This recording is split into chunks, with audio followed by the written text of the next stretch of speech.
Today guys, I'm going to be showing you how you can set up a new Gmail account without needing a mobile phone for verification. It's quite a straightforward process, but there are a few hiccups. You do really need to do this on a desktop and not really on a mobile phone. However, some of the guide that I'm going to go through today can be translated across to a mobile device, but you will need to make sure that your browser is in a incognito window to be able to truly do it. Anyway, with all that said, let's get started. If it is useful for you, smash the like button, subscribe for more hints and tips, and let's get started. Okay guys, we're going to start right here on the desktop. We're going to click on this Google sign in option just at the top right hand corner here. We're going to click on that. It's going to give us all of these options here, but what we can see down the bottom where it says create an account. We're going to click on that and then we're going to select for personal use. That's going to give us this option here. We're going to give ourselves a first name and a last name. So we're going to go with something simple like James Bond, like so, and then we'll go next. We'll give ourselves a date of birth. We'll just go with something simple like that, and we'll just say male next. And then we're going to be able to give ourselves a username here. So we're going to go james.bond.123456789.1980, and then go next. And then we're going to give a password here. So we're going to go with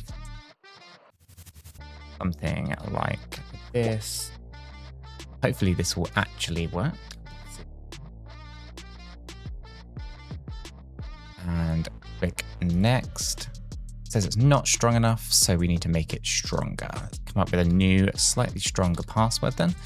Of course, if you've got a password generator, it would probably be better to do that. But in this case, I'm using incognito. So I'm just going to go ahead and put something in here. Just bear with me 1 second and I'll be back in a moment. Okay, that's gone through. We won't put a recovery email address in. We're just going to click on skip for this. But if you do have one, I would suggest you do fill that in, but I'm just going to skip it for this tutorial. And then you can see here, it says James Bond, james.bond.123456789.1980@gmail.com is the email address. We're just going to click next, confirm it all. Then we get all of this, which is basically how they process your data. I suggest you fully read all of that. I'm just going to click on agree to keep this pretty speedy, but do make sure you read the terms and conditions of what you're agreeing to. And that is that. Now the account is set up. You can see it in the top right hand corner just here.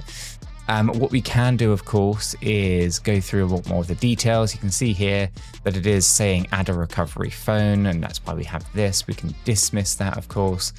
We can obviously add different accounts. We can go into the settings, put two-factor authentication, all of those things on this account. But basically, that's how you're going to set one of these accounts up, a Gmail account on the desktop without needing a phone number verification. And that is it, guys. That's how you would set up a new Gmail account on the desktop or on your mobile device without needing a mobile phone for verification. If this has worked for you, make sure to hit that like button for me, subscribe for more hints and tips, and I will catch you all in the next one.